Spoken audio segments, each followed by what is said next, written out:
live. Okay, what's up, internet, YouTube, Facebook, Instagram over here. I'm really glad to be back and chatting with everyone today. Move over slightly so I can be in the center of the frame here. I know I originally said I was going to go live tomorrow, April 18th, but some things came up and wanted to make sure that I got some new content out for everyone, and I got a bunch of stuff I want to talk about. I got a bunch of kind of exciting announcements and some questions, and I'm of course going to be here to answer all of your questions. The AskNick show, April 17th, 2025. So feel free to drop in your questions. If you're watching on Instagram, I'll see them. If you're on Facebook, I'll see them. If you're on YouTube, or if you're watching this replay, which is going to go live tomorrow, well, today if you're watching it on the 18th, but this will be replayed on the 18th for those that were expecting me to go live on Friday the 18th. However, lots of fun things coming up here. Good to see some people. WN Trombone, what's up? Bernard, what's up? Gigs coming up, fun gigs coming up. I'm going to be celebrating International Jazz Day in Los Angeles, April the 30th, 2025, with Dan Schnell, Emiliano Lasansky, Bill Cunliffe. We're going to be playing at Sam First, so that's going to be a lot of fun. Sam First is over near LAX in Los Angeles, so that's a great venue, and of course, always great to get back to LA to share some music. And then from there, I'm headed out, I guess, east from LA to Phoenix and doing some educational things at the Ravenscroft Arts Center. That's in Scottsdale, Arizona, in Phoenix. And so I'm going to be out there in Phoenix May 1st, May 2nd, May 3rd, and then heading to New York City to play at Dizzy's with Danny Giannacucci and his big band at Jazz at Lincoln Center for kicking off the 30th year of the Essentially Ellington competition. I'm really glad that I can be at least a small part of that events that week. That was one of the biggest, most important parts of my development as a young musician. So I'm excited about that. Like I said, feel free to drop in your questions. I do have some pre-planned questions to talk about today, but happy to answer questions from anyone that's here live as well. So after that, I'm heading back to New York City to play with Brian Truesdell and his Gil Evans project, May 13 through 18. So if you're in New York, want to get together that week, let's try to make it happen. I'll be playing at Birdland all week that week.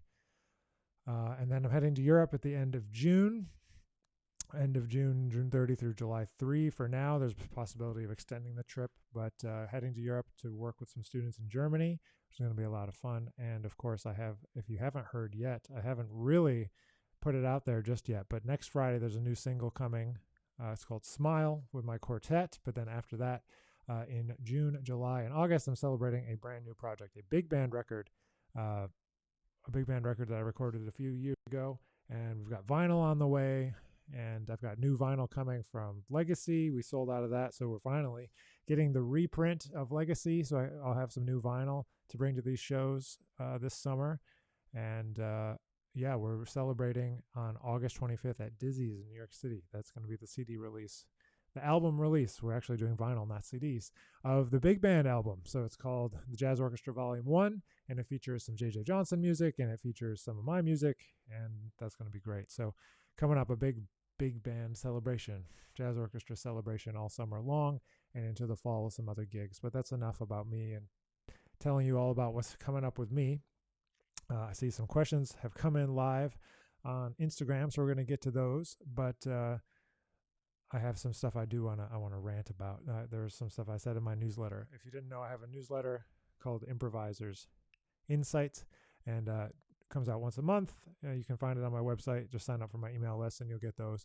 But we were talking about some things there, and I wanted to talk about it here as well because it's been bothering me. So I wanted to make some comments about some things that I've been hearing.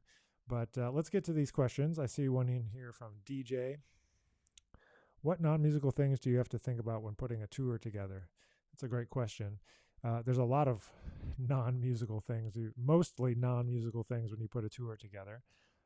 So when you put a tour together, there's obviously the routing, there's the budget, there's the advertising, there's the promotion, there's the personnel, there's so many considerations. There's educational elements, there's performance elements, there are promotional elements like interviews at a radio station or a TV station, or having an interview with a newspaper, magazine, trying to connect with journalists to come out to the gig. All those sorts of things can be useful, especially at the beginning of your career, whereas you're trying to build up some momentum towards getting known in the scene and those sorts of things. It's important to be able to get those things together. So important to be able to have some people talk about you, talk about what you're doing.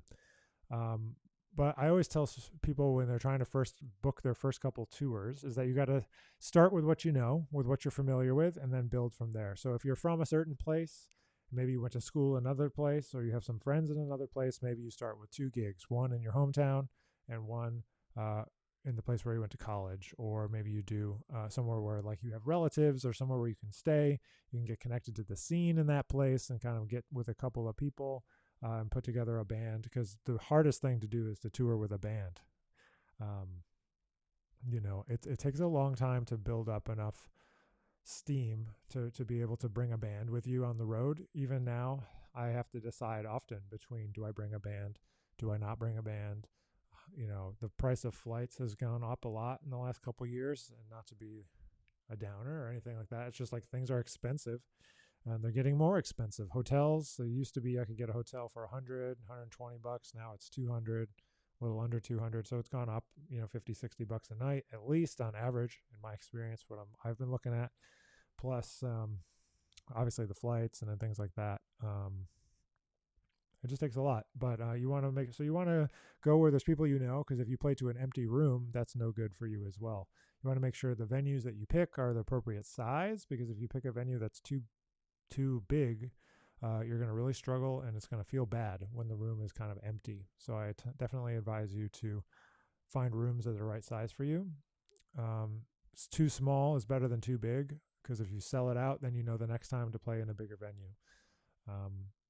You have to know that the venues are not going to probably pay you very much the first time around, and so you got to kind of allocate a certain amount of money that you're willing to spend on the tour. I always view the tour, especially when it's in conjunction with an album, that it's a part of the marketing expenses. It's part of the advertising expenses of an album project. So I always kind of put aside some amount of money, some amount of time, some amount of effort into touring the album. Because if you don't tour the album, basically nobody hears about it except who follows you on social. So it's one of those things where you have to balance all of that. So I hope that's a couple of things, DJ.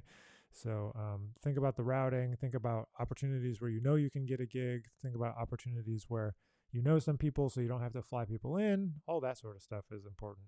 And then sometimes you just have to go for it, and you might lose money the first time, but as you go, eventually it'll get easier, and you'll know more people, and you can connect master classes and visits to universities and high schools and stuff with your gigs, and then that can kind of start to add up to enough to keep you on the road for more than a day or two at a time. So those are some good starting points. All right, here are some questions. How are you doing? I'm doing good. Are you planning any tours in Europe? Yes, I just mentioned that I am. Demi has a comment here. I'll get to you in 1 second. Any plans to tour Europe? Yeah, I'm coming to Europe. I'm going to Germany in July. June 30th to July 2nd or 3rd. I'm going to be outside of Frankfurt in Würzburg at the university there. There's a university out there. Great trombonist Tim Hepburn from Australia is teaching there now. And so we connected, and our schools are, sister schools. I don't know what you call it, but kind of have a relationship. And so we're going to start a little bit of a collaboration.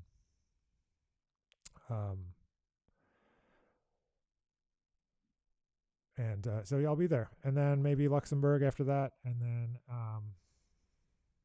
then going to next year. We're looking into next year, March, looking at that again in the kind of the Germany area. So if you've got some suggestions, send them my way.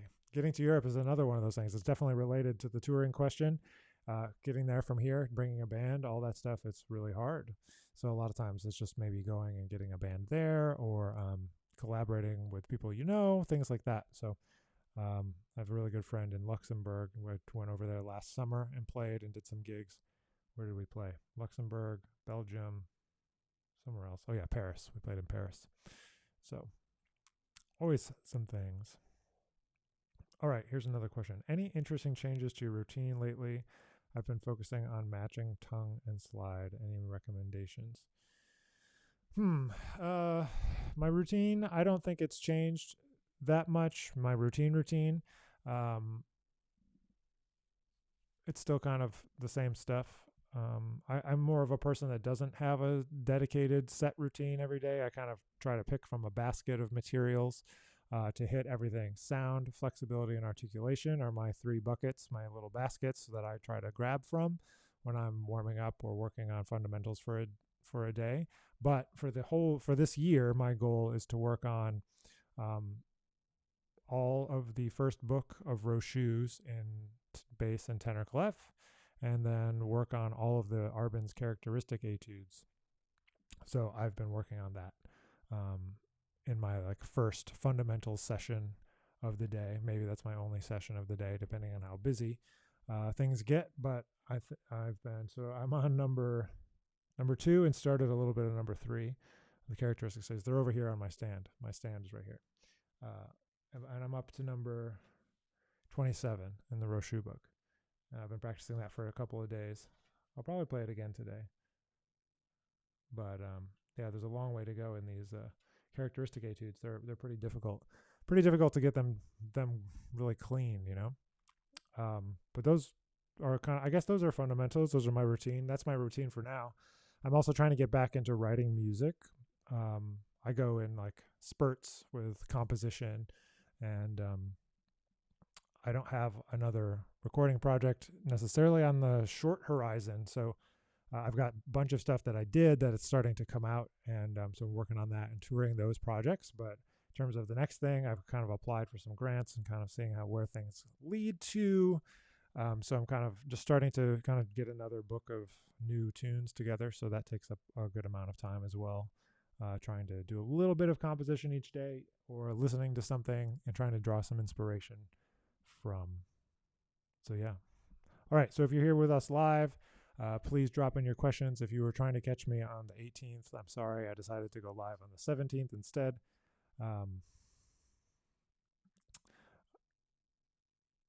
I think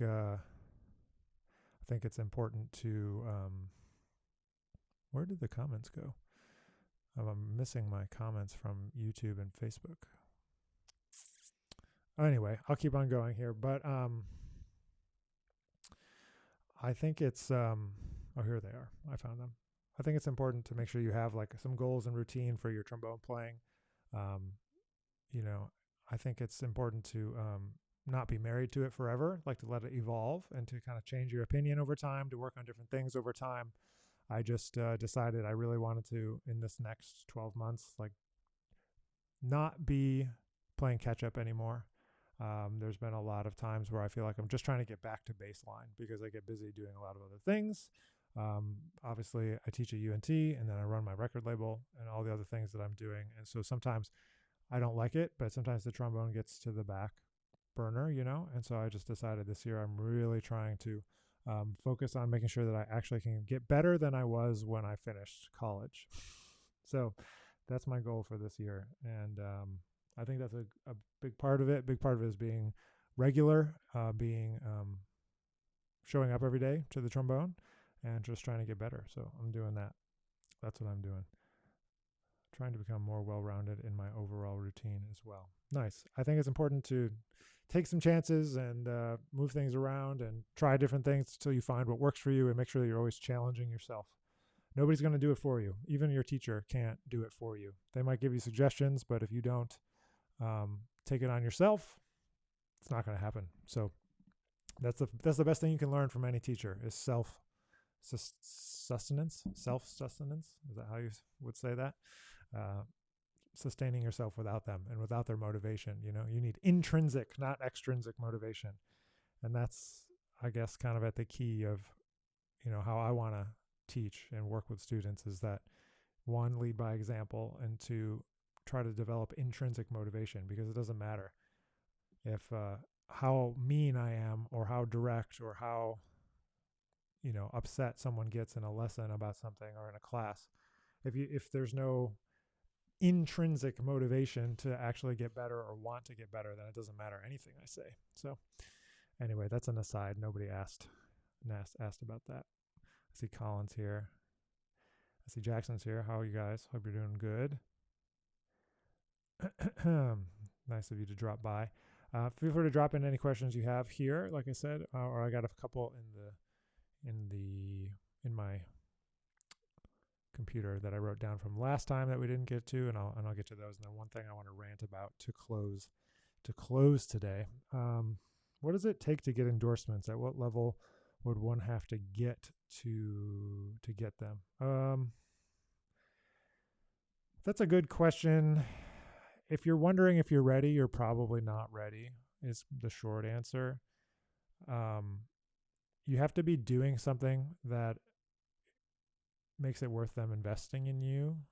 So that means being in a position of influence, which means you probably have to be doing some stuff, playing with some people,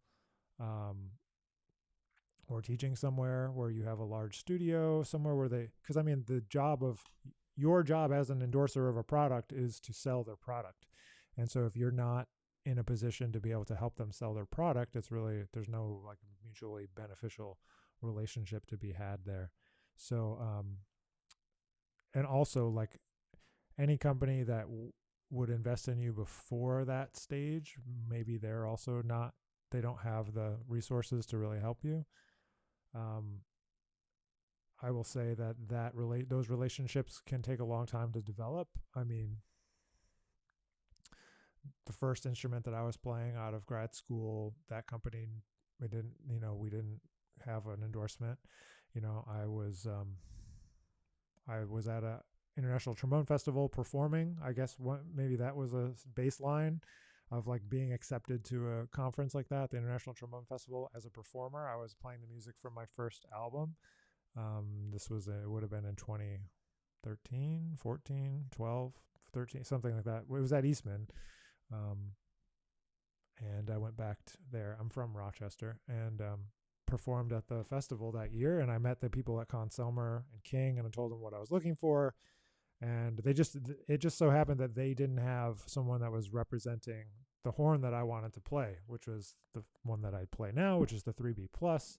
A lot of people play 3Bs and 2Bs, but not a lot of people play the 3B plus. It's a 525 horn, so it's a little bit bigger. But I like the sound you can get on a little bit bigger equipment. So, but it's not as big. It's like I also have a Conda 88H. Do I give lessons? Yes, I give lessons, but not on Instagram Live. So you can find them on my website, nickfinzer.store. You can buy a lesson if you want to buy a lesson. Not on Instagram. So that's that. Let's see. Let me pull up the question thing here. Okay, we got all of those. What does it take? Yeah, so that, I don't know.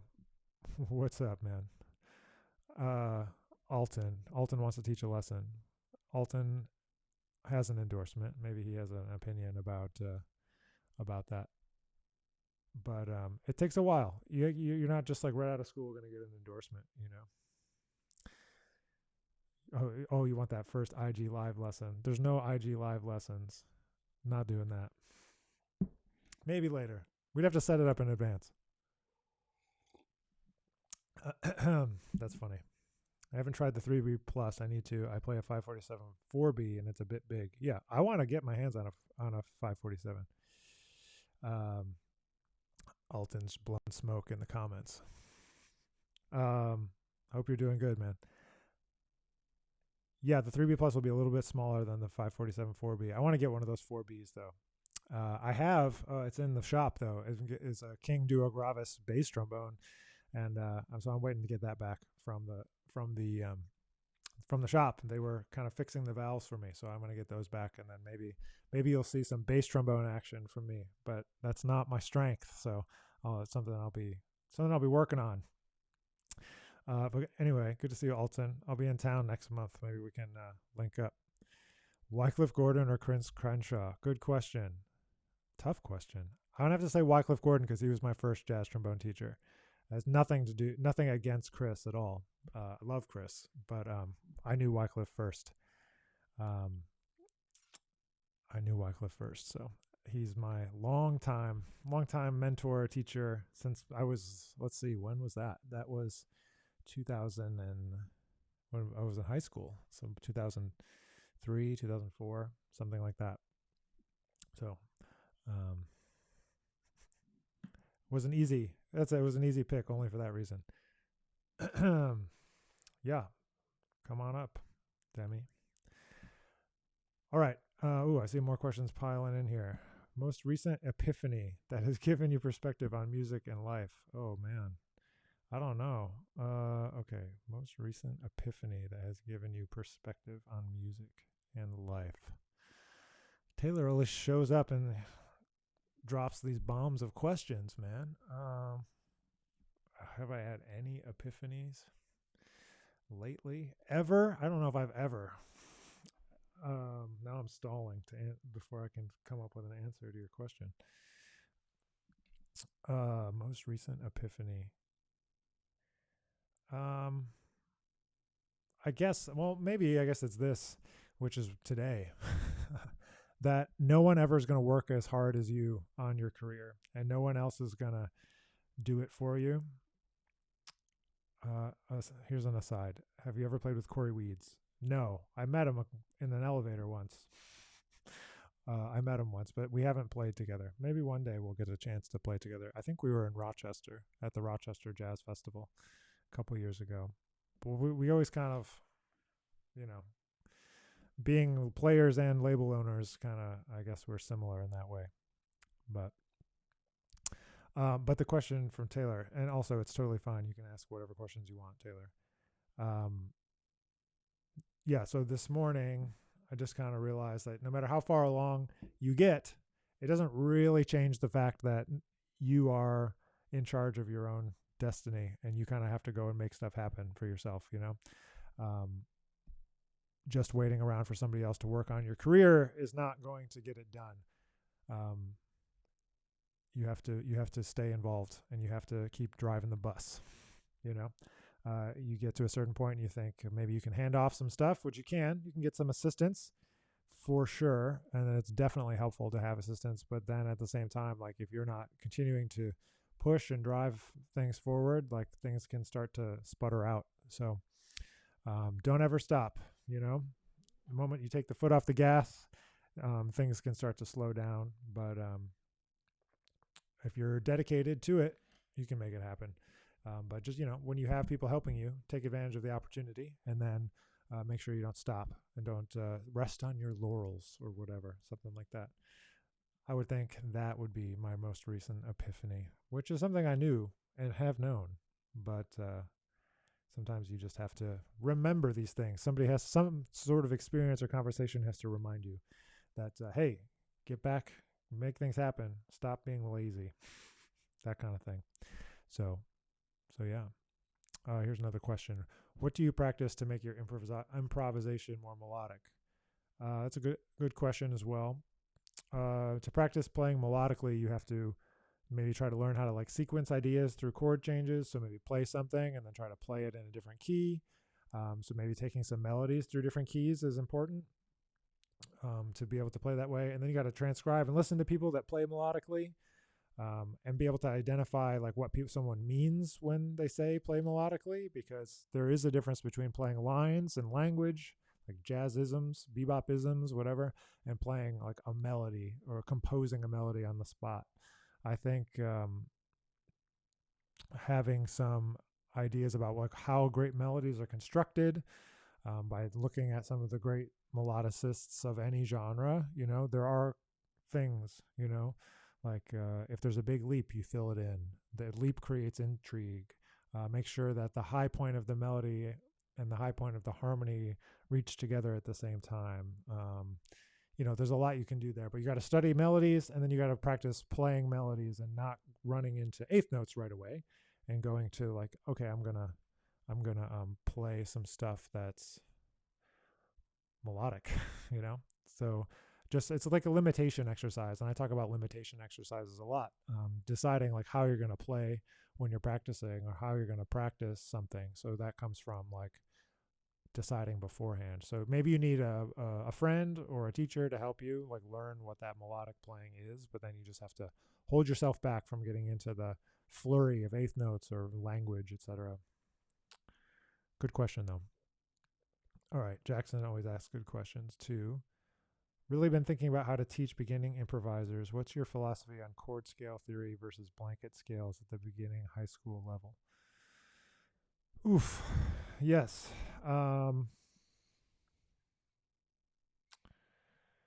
So I guess my approach in this way is to attack things in a couple different from a couple different avenues.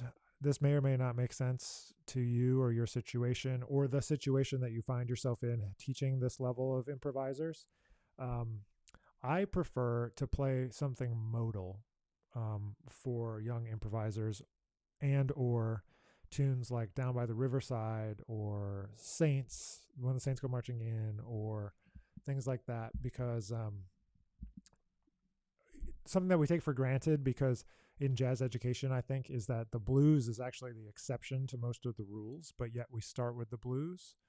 And I think it's because people like to think you can just play the blues scale over it and that it'll work out just fine, which is like partially true. It is fine. You can just play the key center blues scale, and it'll kind of work out. But it's more interesting, I think, to like go to something like So What, or just a vampy kind of tune, like a vamp, and just be able to play within one scale, one key center, and start to experience improvisation in a successful way. Or moving to something with two chords, like Down by the Riverside, like 1 to 5, 5 back to 1, and start to hear voice leading and this kind of stuff. But that's only when you have like the ability to control the repertoire, which doesn't always happen when you're doing something like guest conducting or going into a masterclass situation where you're working with students for the first time and they're playing whatever they're playing and you want to improve their musicianship and improvising. But it always comes from knowing what something's supposed to sound like. So demonstrating, call and response with young players, I do a lot of that. I'm like, okay, I'm going to play something, play it back at me, and then just keep on playing and playing and playing, give them lots of ideas. And I say, okay, now it's your turn, you play, and we'll all respond to you. And then we do, so call and repeat, and then call and response. So kind of stuff like that. And then, so I guess I do pick the blanket scale idea, but I apply it in a different context than what's the usual context, which is like play the blues and just play the blues scale, because I don't really like that. It's kind of an oversimplification to do it, but sometimes they do. And then if that is the case and that's what they're playing when they have the blues, then I try to teach them the relative minor blues scale that goes along with it. So if they're in B flat and they know the B flat blues scale, then I'm going to teach them the G blues scale so that they can hear the difference between like the more tension notes that are inside of the B flat blues scale over B flat 7, as opposed to playing like the G blues scale, and it's more like notes in the key, but it still sounds like a blues scale because you just get that one blue note, the D flat. So that's what I like to do. But call and response, call and repeat, and making sure they know what a solo is supposed to sound like by playing for them in person, showing recordings, and just it takes a long time to develop those skills. So that's what I think about Jackson. But again, it only can really be attacked from having repertoire that you can pick that allows them to develop one skill at a time, ideally. So that's like modal, playing one sound and then two chords, and then maybe you get to the blues after that, and you can kind of talk about it that way. But it's difficult. Teaching improvisation is a difficult thing to do, especially when you don't have a lot of time. All right. Okay, more questions. Wow, Taylor, you really went to town here. Okay. In what ways can artists use social media effectively in promoting their art and music? I've used social media as like just an extension of the work that I do as a musician, as an educator, as a whatever. the social media part, the media part, whether it's social or not, whether it's on Instagram or it's on YouTube or whatever the platform is, if you don't exist there, then it's a little hard for people to find you. And our job as musicians is for people to hear our music. And so I feel like it's important to embrace whatever the current reality is of that. So right now, that means YouTube, it means Instagram, it means Facebook, it means TikTok, it means Blue Sky, it means X if you're still on there. I'm not doing that anymore, but it means email list, it means website, it means maybe a text list that you have.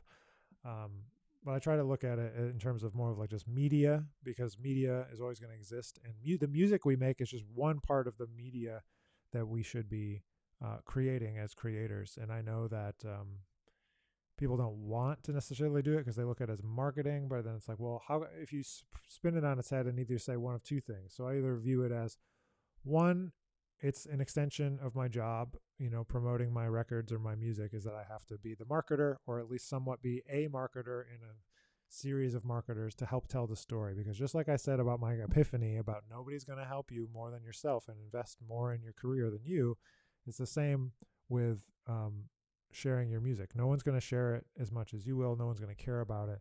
And so if you don't talk about it and you don't give people a reason to want to stick around, you don't give people a reason to want to listen, you don't give people a reason to want to be a fan of yours by putting your music out there, you just don't exist in a lot of contexts. So I try to be in as many places that I can. I also think it's important to find a balance and make sure that you don't do it more than you feel comfortable with.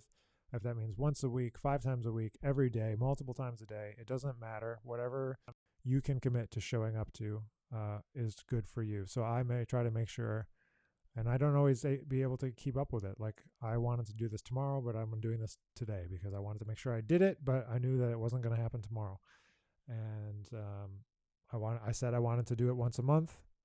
This is the third one for the year, and it's April 17th. So I'm one behind, but you can't beat yourself up. You just got to keep moving forward. And it's the long game. You're telling the story of you're telling the story of your music. So the most effective way you can do it is just to be honest and truthful and share your music in whatever way that means to you. The algorithm has changed. You don't need followers anymore right now in 2025. You don't need followers. You need interesting content, which is not the same as your music. You got to create content separately and separate yourself. Your music versus your content are different things. You might find different ways of connecting. This is one way that I can connect with people, talking and not playing. And then I have obviously my music, and I can share clips of my band and behind the scenes of touring and all these kind of things. But it's like trying to find a little bit of everything that you can share. And I should also be more active on TikTok, but I'm not, because I don't really like it being on that platform, because it's a little overstimulating, and jazz music I don't feel like fits in there super well. But if you're not there, then sometimes you can't connect with a certain demographic of people. So I'm trying to be better about that too. So just like practicing music, you got to practice your social media skills. It's just part of it these days. Okay, a couple more. I gotta see some more questions. From Serrano. When improvising, do you think like a trombone player or like a saxophone/trumpet?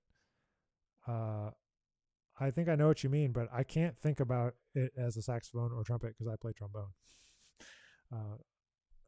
I think of it like a trombone player. I think of it like me. But I think what you mean, like using the trombone as like a limitation or something. But there are different points, I think, in a musician's development, specifically trombone players, where I think they rebel against the trombone, and then eventually they come back around to the trombone. And that was true for me. So I started checking out people like JJ and Curtis, and then I moved away from it. I was like, I don't want to play that lame trombone stuff. And you're like, I'm going to check out saxophone. And so then you have a complex and you try to play fast all the time. I was just listening back to some of my old records a couple weeks ago to kind of see what material I might want to pull out to perform coming up this summer. And like, I was like, some of the stuff was like so fast. And I was like, wow, I really just like had a chip on my shoulder, I guess. And I mean, I still like to play fast tempos, but I really like. There's a tune called "The Chase." It's so fast, and another tune called "Race to the Bottom." Sorry, I forgot it for a second. "Race to the Bottom." It's like so fast. But I think like a trombone player. I play trombone. I think like a trombone player. I think about melodies. I think about harmony. I think about shapes. I think about what I can play. I think about trying to create something beautiful in the moment.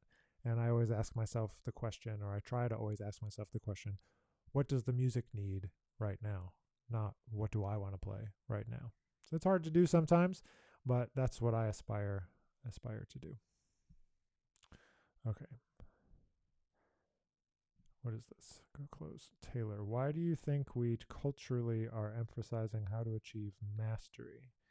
Do you think it's going in an oversaturated direction? Should we rethink mastery as a definition?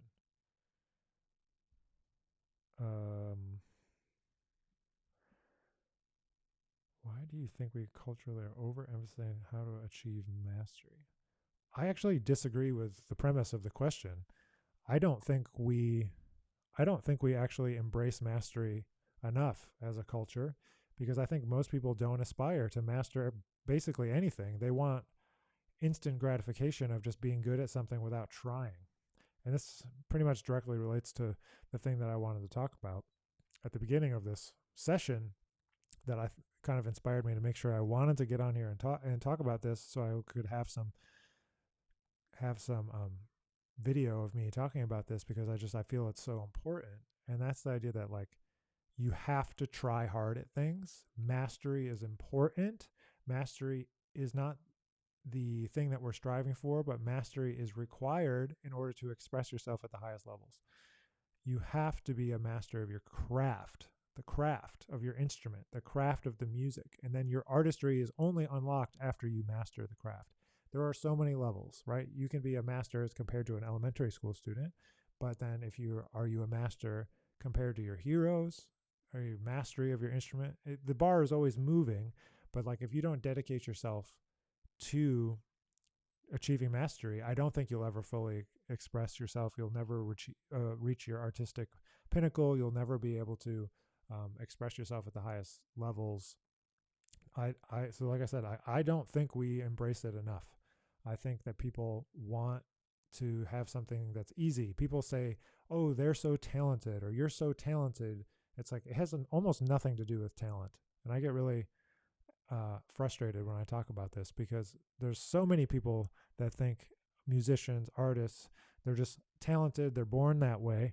And yes, you will be born with a predisposition, certainly to be interested in music, certainly to be interested in the arts, to be interested in jazz, to be drawn to the trombone. There's so many things that had to coalesce for me to then be drawn enough to it that I wanted to dedicate so much time, energy into it to try to master the instrument. I wouldn't say I'm a master of the instrument, but I'm trying. I talked earlier about my practice routine. I'm playing difficult music. I'm trying to hone my craft on the instrument so I can make art, so I can make great art, that I can make art that lasts beyond my lifetime. Curtis Fuller said that to me, and I really, truly try to hold it close. You know, he said he would record more of his own music because it lasts beyond your lifetime. He said that. And, you know, you have to be a master of your craft in order to execute that. So I'm not saying you have to only play fast. Like that's not what I mean, but you have to achieve mastery. I don't think you can really, whatever that means for you. I mean, it could mean different things to different people, you know, but to be the best version of yourself, the best version of your craft on your instrument, whether your instrument is physical or you're writing arrangements or compositions, et cetera, et cetera, et cetera. Like all this stuff is related, but you have to try to master. You have to try, and you have to try really hard, and you have to try really hard for a long time, and you have to get no positive feedback for a long time and push through. And once you get to the other side, you will have so much more skill and so much more expressive capability that you'll wonder how you ever didn't have it, because you spent so long focused and dedicated and trying to develop it. So it's a little different than what your question is, Taylor, but it's really important, I think. And there's this whole cultural thing with I've heard, maybe I'm wrong, but I've heard that with Gen Z, they have this whole thing about you're not supposed to try hard. You're supposed to be just have this effortless mastery. There's a great book called that, but like by Kenny Werner, but like it's not at the expense of not mastering the skill in the first place. It's a mindset. Effortless mastery is a mindset, but you do have to put in the work to be that first. And so anyone that's gotten anywhere in life, most of them were not just given the opportunity. Most of them worked their butts off to get there. And whether you saw the work or not, if you're supposed to work behind closed doors and just show up perfect, I just think that's toxic. I think it's extremely toxic. I think embracing, and I'm not saying embracing this like idea of hustle culture or like work yourself to the bone. I'm not trying to say that, but you do have to be dedicated to your craft, whatever that means. I'm not saying it's not a certain number of hours of practice. It's not a certain amount of certain skills, but it is being dedicated, being curious, being obsessed. I've talked about this before. You have to be obsessed for a certain amount of time with like achieving a certain amount of understanding of the music and just understanding of your instrument if in our setting. But you have to try hard. I talked about this in the newsletter. You have to try hard. That's how people get ahead in this life. They put in the time and they put in the effort. And anyone that says they don't have to try is lying to you. They are lying to you. Maybe not the smallest exceptions. There's probably exceptions. Some people are extremely, extremely gifted right off the bat, and they don't have to do anything to achieve it. But most of everyone else worked their butts off to get where they are. So if you think someone got there without that hard work, you are probably mistaken. So thank you for the question, Taylor. That kind of led me right into that rant that I wanted to talk about today. All right, I'm going to do one more here. Is there anything else from someone else? Let's see. How are you doing today? I'm doing fine. Thank you. I'm fired up about what we were just talking about.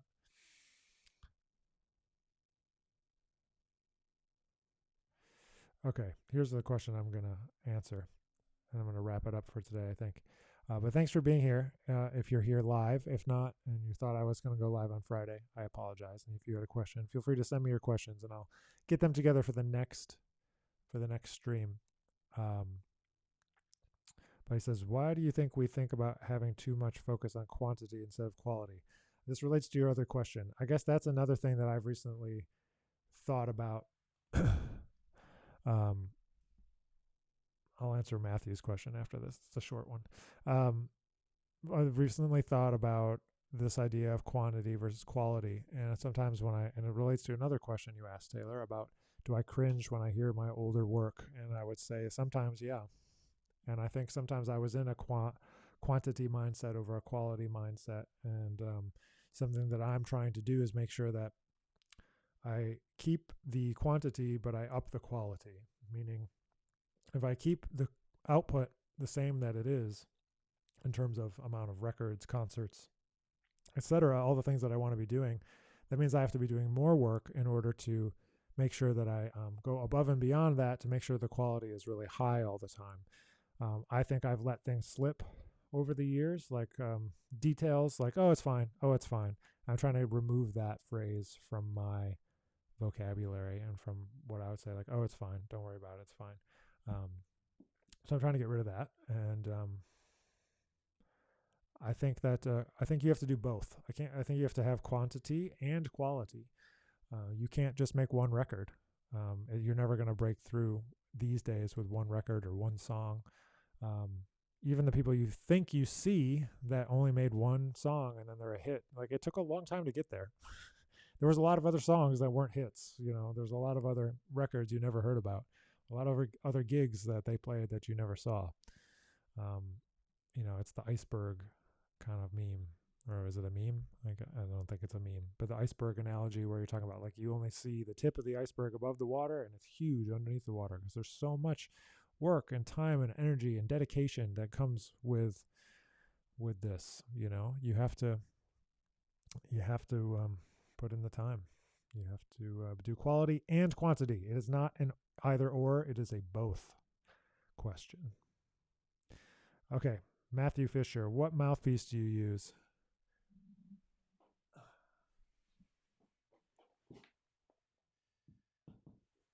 I use a Marcinkiewicz mouthpiece. I don't know if you can see it. Wait, you're over here. Duh, you're on Instagram. It's a Marcinkiewicz 6ES. It looks black because I have extremely acidic hands, and it turns them tarnished, turns them all black. So I've had this mouthpiece. I've played some version of it since 10th grade. I've tried some other ones, and I keep on coming back to it. But I like the Marcinkiewicz because they're light. They're lightweight and fast response, and they're very comfortable to play for me. There you go. All right, there's one from YouTube, but nobody's asked a question from YouTube today, probably because I went live when I said I wasn't going to, just randomly. So Christian, he asked a question. Okay, let me see this. Hi, Justin. I'm glad you're here. Oops, now I can't read this. I'm just going to delete it. Okay. What is the most effective way to improvise in auditions? I've heard players in major jobs, Army Blues, say don't go too far out when improvising on auditions. I would love to hear your thoughts. Okay. Auditions like a military job audition or for like college or something? I guess I don't know what they mean when they say don't go too far out. I think it's definitely very contextual to like what the audition is for, because if the audition was for like a teaching job, for example, you probably are gonna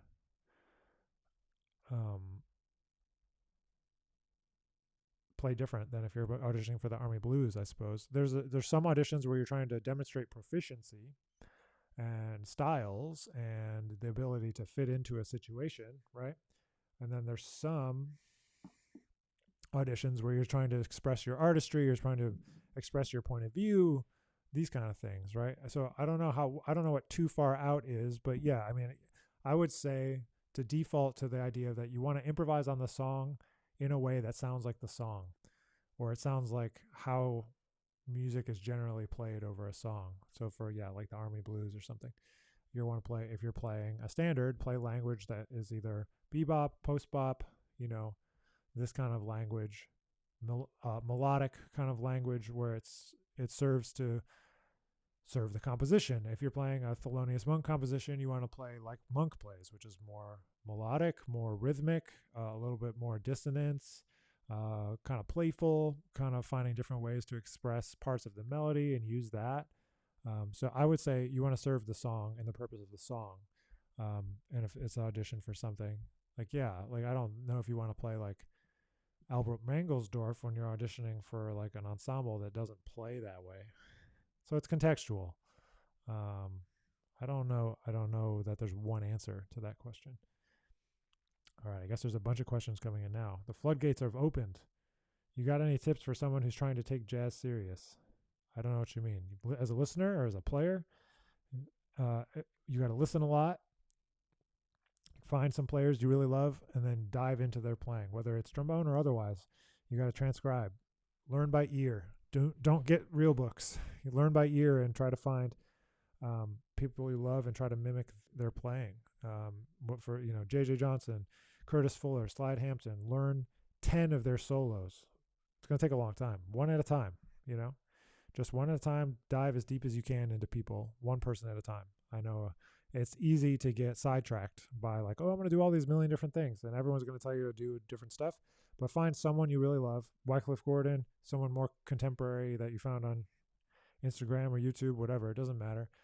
As long as they sound like they're playing jazz and they know what jazz sounds like, and you want to play jazz, then mimic them. Try to do 10 of their solos, and don't change to somebody else until you've done 10. Because the biggest thing I hear in players is they hop around from thing to thing to thing to thing, and they never go deep on anything. And so they never really get to understand the material of one person. They just hop around too often. So listen. It takes work to be serious about this music. It takes work. It doesn't just happen overnight. All right, I see another one over here. Okay. What does this say? What would you say is the main difference between student trombone and a professional player? I've heard Oh, these are literally like the trombones. I've heard that student models have a thicker lead pipe to make it easier to play. Okay, so you're asking about the technical differences in a student horn versus a professional model instrument. So the differences are in the quality of the materials and in the build quality. A professional horn has more hand-built components. The metal is usually thinner because in a student horn, they know that people are going to beat the crap out of those instruments. So they tend to be a little bit more mass-produced, less handcrafted, a little bit thicker materials, and it actually makes them harder to play for a professional.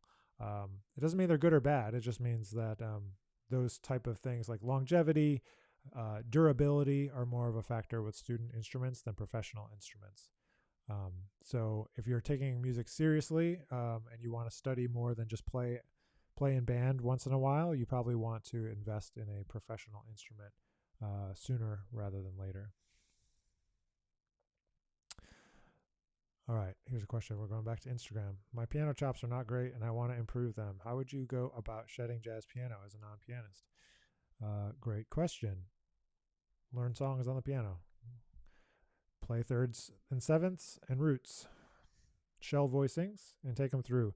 Get some books. There's some easy books like the jazz piano book. You can learn a couple of voicings. Make some little goals for yourself, like you want to be able to accompany your students, something like that. That was one goal I had for myself, so I could start walking a blues bass line and comp some chords. I think it just comes from playing. It comes from a dedication to it, deciding you're going to do it, deciding you're going to learn tunes on piano. That's now how I learn tunes. I sit at the piano and I learn the tune.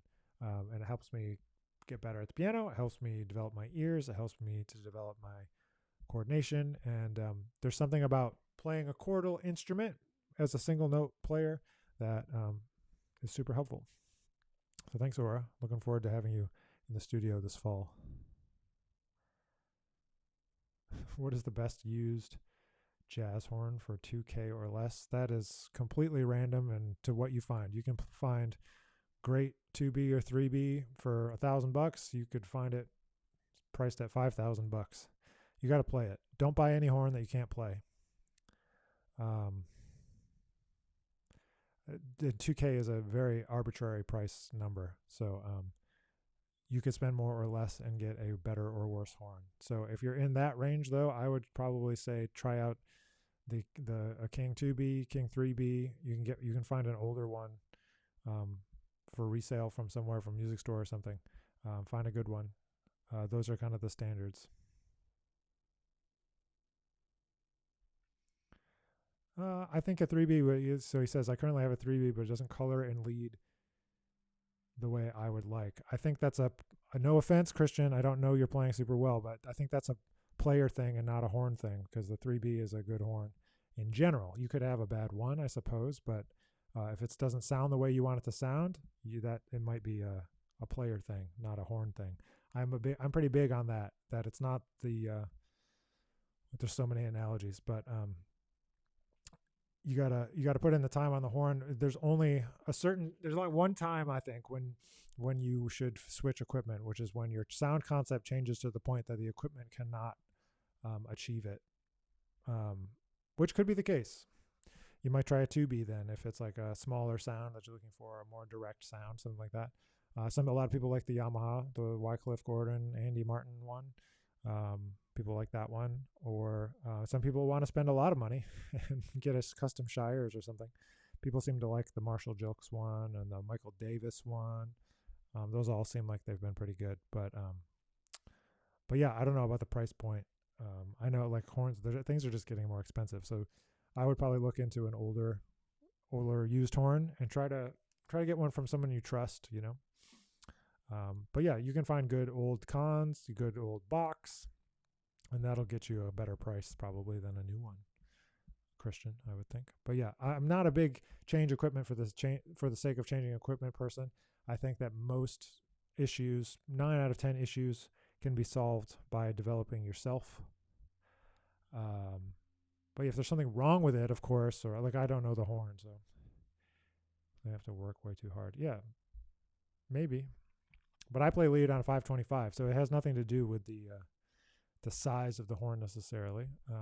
But yeah, it might be put together wrong or badly or something. I don't know. But yeah, I would just find another one. See if you can play another 3B, another 2B, and if you like it better, or try the Yamaha. Those are going to be your cheapest options, and definitely used, not new, will be best. All right, that was really quite a wide-ranging last few minutes here. Okay, hi, Aaron. You've never asked a question before, so I'm going to answer your question. Any suggestions on practice breakdown, scales, Rochu, new, old material, anything I'm missing / must consider? Scales, Rochu, no, I mean, there's so much other stuff than those things. I mentioned this a little bit. We talked about at the beginning of the session today a little bit about what I was doing in terms of a routine.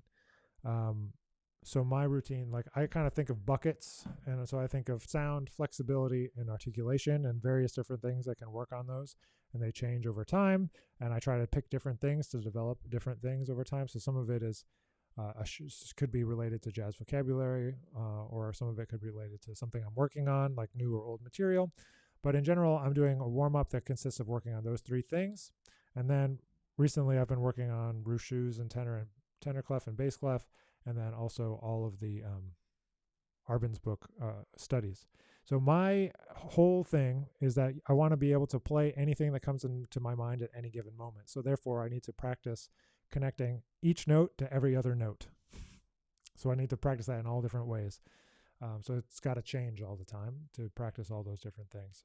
But in short, I think about in terms of jazz vocabulary or improvisation, there's obviously scales you need to practice, there's arpeggios you need to practice, there's shapes you need to practice, there's lines you need to practice, there's taking things through the keys, there's learning tunes, there's learning the piano, there's learning taking tunes through the keys and like improvising in 12 keys. Yeah, those are offhand just a bunch of things that are not what you listed, but I definitely would consider them must considers. Do you ever get put off by the acoustics of a venue? Sure. It can change the sound of the instrument. It makes quite alarming. Yeah. It happens with sound systems too, and sound guys too, or sound people. You can work your whole life to get a good sound, and then you show up to a venue with a bad sound system. But it is what it is. That's the difference. What I first thought your question was about the pro versus student model horns, I thought you were talking about what makes a pro player versus a student player. And that's one of the big ones, being able to adapt to a situation when the sound is bad, when the venue is bad, et cetera, that you still make it happen and you still bring your A game and you make the music happen regardless. That's the sign of a pro. You know, you sound good all the time, even on a bad day, and you make the best of a situation. So yeah, sure, I get put off by the bad sound of a venue or a sound system. But what are you going to do? You have to adapt. You have to learn how to adapt to that and learn how to make the best of it. So what do you think about lightweight slides? Do you find them to alter the sound? I mean, they do sound different. It's horn to horn. I would like a lightweight slide, but if you're talking about like a carbon fiber slide, those are a little too light for me. They go like you can go too far on that side to me, and it loses the core of the sound a little bit sometimes. Some of them are really good. The ones that have like carbon fiber tubes and then they keep the crook maybe still metal, and then just the outer tubes are carbon fiber, is like a good balance to me. But I think heavyweight slides also are hard to move, so there's a balance there. But there's different ones, you know. The different companies make lightweight slides that are different weights. So I don't have a blanket opinion. It's horn to horn, and we'll see. King is sending me 3 slides. I don't think any of them are lightweight, but we'll see if I get a new slide here pretty soon. Maybe. We'll see what happens. All right, last shout out here for any additional questions for today. Otherwise, we'll be back next month sometime in May, definitely after the 18th, because I'll be in New York. But I hope to catch you out on the road. April 30th, I'm in Los Angeles, and then first couple of days of May in Phoenix, in Scottsdale at the Ravenscroft. And then I'll be at Dizzy's on May 5th, and then Birdland in New York from the 13th to the 18th of May. So busy stuff coming up. If you enjoyed what you saw today, you know, I do have a virtual studio and studio memberships on the YouTube channel. It's super helpful for be able to keep on doing all this kind of stuff on YouTube.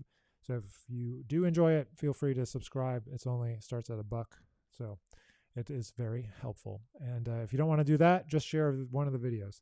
I could really appreciate it when people share the videos, and if something today resonated with you or on a different video, I always appreciate that. So thanks to you all very much. I'm glad you could hang out with me today, and I'll catch you all, I hope, very, very soon.